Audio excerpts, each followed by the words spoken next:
Okay, here's the tip, and then I'm going to back up and tell you why I think it's important. The tip: be absolutely crystal clear in your own mind about the difference between leadership and management, and make sure the people around you are also crystal clear about that difference. Now, let me back up. Management is fundamentally a set of processes, the most core of which are planning, budgeting, organizing, staffing, controlling, and problem solving. And what management does is to take a system, an organization of people and technology, and make it function the way it was designed to function, producing a good or a service on time, on budget,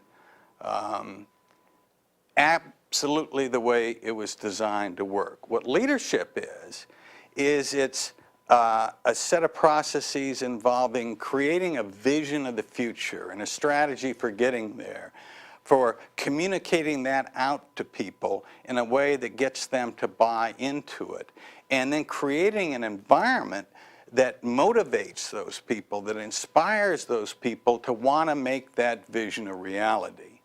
And what leadership does is it creates, in a sense, the systems that managers manage, or it takes them and it changes them in some fundamental ways to adapt to changes outside an organization, to grab opportunities, to duck hazards, to raise standards. Both are obviously very important, but if you don't get it clear what each is, you run into these problems. Here's the most typical. All of a sudden, something happens in a company's environment. Basically, the most common is the speed of change goes up. And somebody notices this, and it starts affecting, for example, their financials. And they come back and they say, we've got to do something about this, and one aspect is clearly we need more and better leadership at the top, or at the top and right below the top. And those people really try hard to beat away at that. But they think that management is leadership. So what they work at is the planning stuff, the budgeting stuff, the organizing stuff.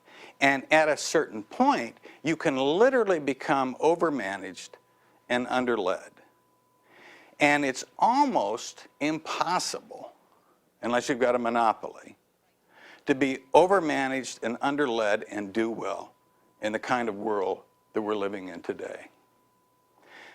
I see it in performance appraisal forms. People are trying, the leadership word is coming up more. There it is in the performance appraisal.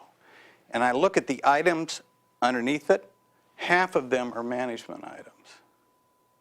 So because of the lack of clarity, as they try to cram that into the system, into succession planning, into recruiting, what they're in reality doing is promoting more people who are good at management, bringing in more talent that has management potential, not leadership potential. And they're not solving the real leadership problem that can help them deal with this increasingly turbulent, changing environment.